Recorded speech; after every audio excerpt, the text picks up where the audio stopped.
Hi,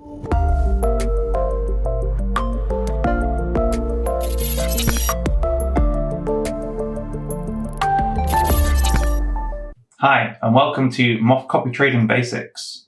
In this video, I'm going to tell you about the minimum copy trade size and how that affects how much money you're willing to put on a trader.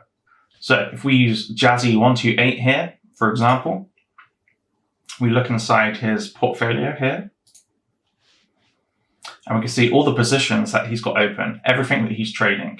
It'll also tell you the invested amount, how much the percentage of his funds that he's added onto this particular asset, the current profit loss percentage, which you can sort by here, and also the value of how it's increased. So for example, this Square Inc.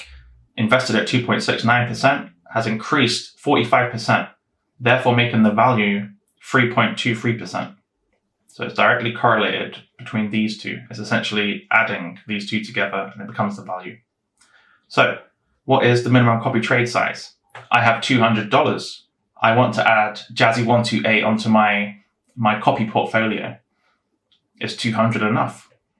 So every trader has different copy amounts that they can be started with.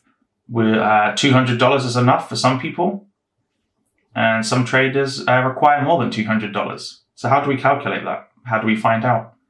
Let's have a look. So we go inside a trader's portfolio like I am now.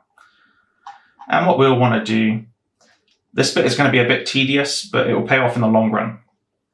So we sort by invested. First of all, we'll put the smallest amount at the top. Anything less than 0.5% means you will need to put more than $200 on. So in this case with Jazzy128, he's got 0.32.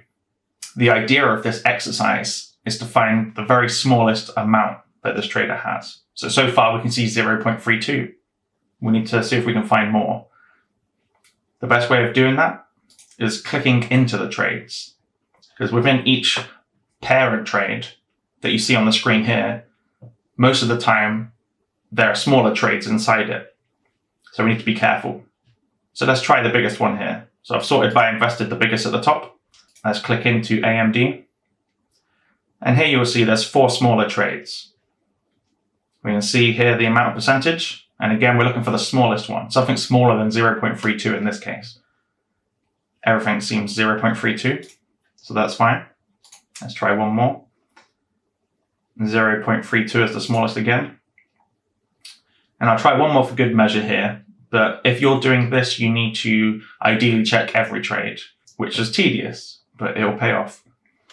So we'll try this one, 0.32. Oh, see, there's a 0.29 there. So for this example, let's say 0.29 is his smallest amount. How do I find out how much money I need to put on him to copy all of these trades rather than some of them or most of them? I want to copy all of them. Okay, so keep the number in mind, 0.29, which is, in this example, his smallest amount. So we get the calculator out. We'll do 100 divided by whatever the number was. So 0.29 in this case, 0.29 equals 344. So the minimum copy size that Jazzy128 needs as of right now is $344. Two things. It's always best to round up. So in this case, I'd do 350, maybe even 360. Okay, $360. So there are eToro spread fees that need to be taken into account, and just leaving a little bit of room for the assets to sort of draw down below a certain mark. So just add a little bit more. I mean, it's not crucial, but just if you have enough money, just add a little bit more. So I'd say 350, 360 in this case. And that is how minimum copy trade sizes are calculated, and how much money you need to get to successfully copy a trader's complete portfolio and make the best and the most out of your copy trade. Thank you very much for watching, and I'll see you in the next video.